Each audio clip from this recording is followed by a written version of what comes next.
September 6th, 1941. I am standing in the courtyard of my house. At my feet, a bundle with everything I'm taking with me, everything I own. Behind me, the house is a wreck, filled with things I'm leaving behind, things that were important to me. In front of me, the street is filled with people, a mass of people, Jews being herded into the ghetto, carrying everything they own, their lives, in bundles.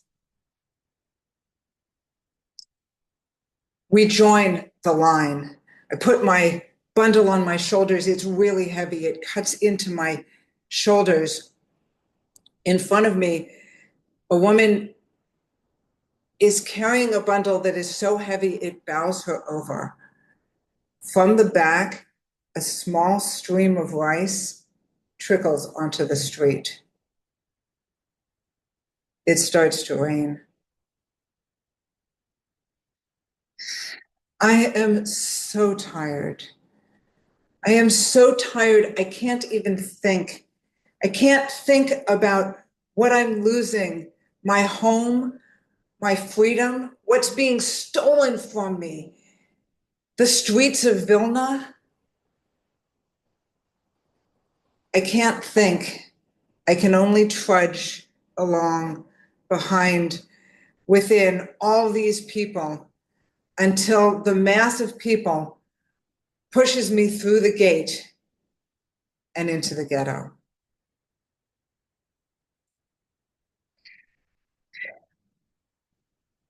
September 7th, 1941. In addition to the four of us, there are 11 other people staying in this little teeny apartment. I didn't sleep at all last night. I run out into the streets of the ghetto.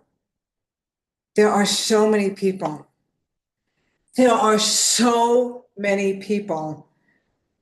It's hard to push your way through. I feel as if I'm in a box. There is no air to breathe. Everywhere you go, you encounter a gate that hems you in. Trapped.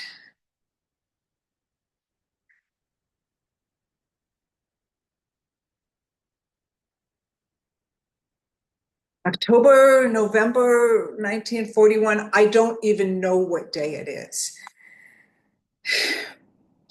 There was another action in the ghetto.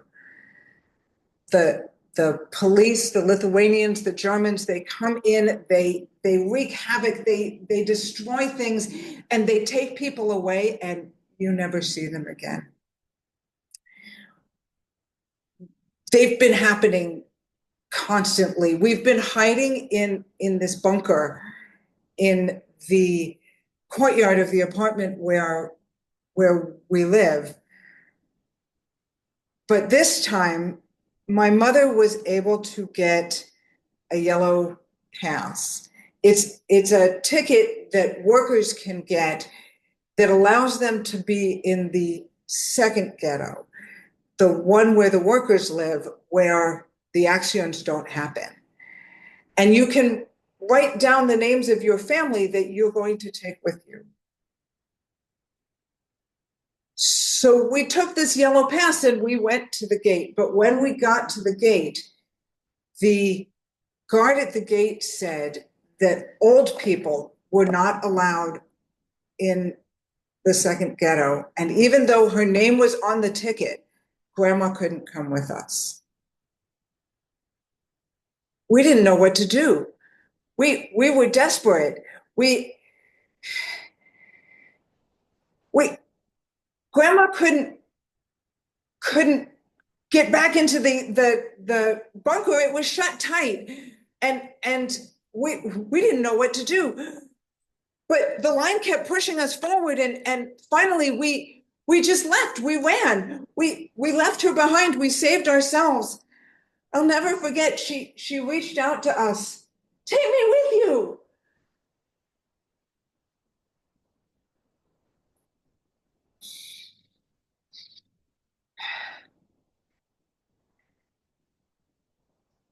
3 days later, we returned to the first ghetto to find it destroyed. Our apartment torn up and grandma gone. I feel so helpless. They murder us by the thousands, and we can do nothing.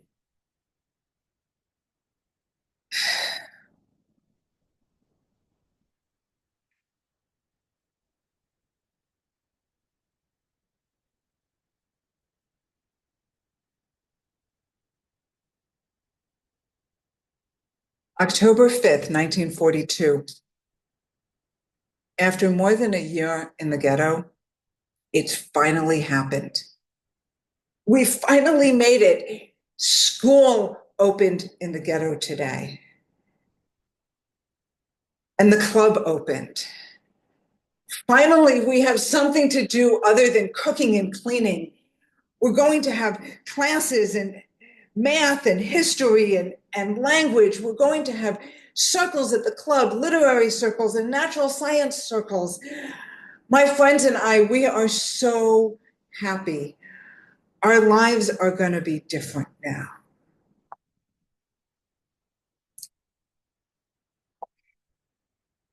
November 2nd, 1942. We had the most amazing meeting of the literary circle at the club today. The poet Avraham Sutzkever came over from YIVO and talked to us about Yiddish poetry. We decided that we're going to have two branches of the literary circle. One about Yiddish poetry and one about ghetto folklore. These sayings and curses and jokes and new words and stories that are already becoming legend, that are developing in the ghetto. They are written in blood on the streets of the ghetto, and my friends and I, we will collect them because they are a treasure for the future.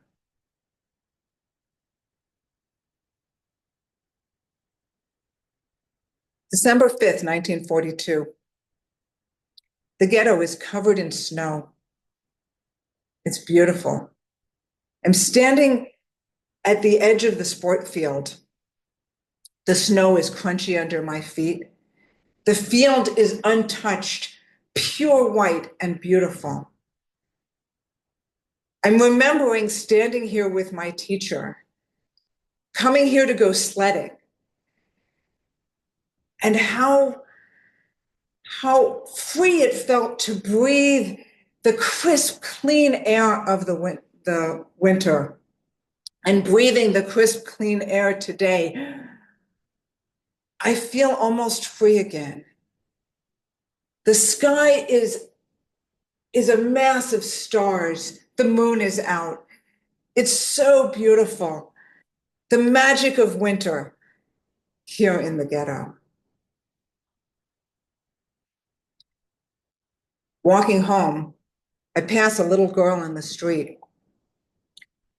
She's trying to give change to somebody who purchased something from her, but her hands are so frozen and blue, and they shake, and her whole little body shakes that she can't count out the change.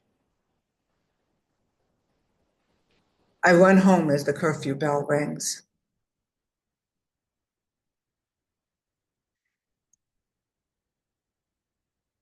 January 8th, 1943. I have a decision to make. They've opened classes at the technical school, which means I have to decide whether to take classes at the technical school or to stay in high school and continue my studies. On the one hand, it would make a lot of sense to go to the technical school, to learn a skill, to get a job.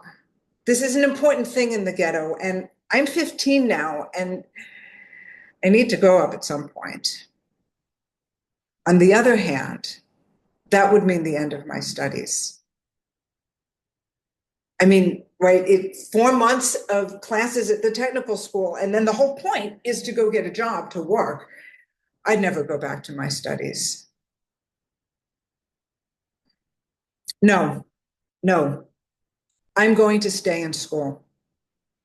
If 10 out of 100 kids my age in the ghetto get to go to school, I have to be one of the lucky ones. And I have to take advantage of that opportunity. I will live for tomorrow and not with today.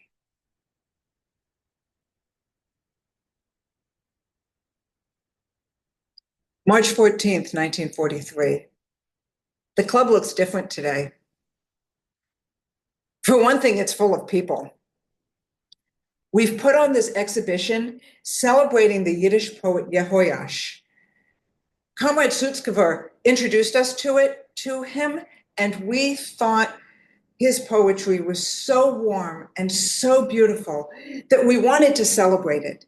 So we've created this exhibition that we hope is as warm and beautiful as the poet's poetry. Comrade Sutzkever brought over all these artifacts from YIVO. It's incredible. Newspaper clippings and handwritten letters from the poet himself, and Yiddish translations of the Tanakh, the Hebrew Bible, from the 17th century.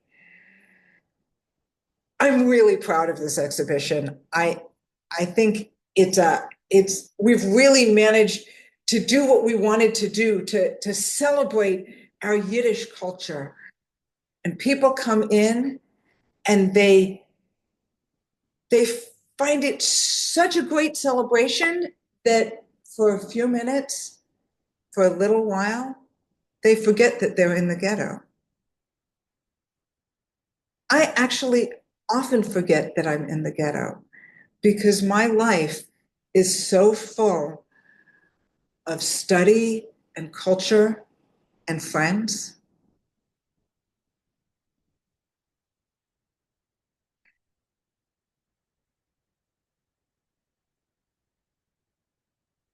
April 6th, 1943. It's dark in the club tonight. We sit in a circle in the dark, afraid. It's begun again. Yesterday, we got terrifying news. 85 train loads of Jews, 5,000 people who were supposed to be bound for Kovno, who got on the trains excited, happy to be going someplace new, someplace different, someplace maybe better, were instead sent to the forests of Ponar and shot.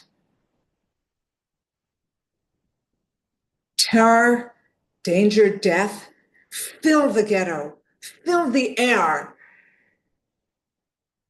We have no one we can rely on. And we are terrified. But this time we will not be sent like dogs to the slaughter. We are on guard. We are ready, and we have confidence in our own strength. And that very thought relieves the difficult hours of waiting and worrying and not knowing.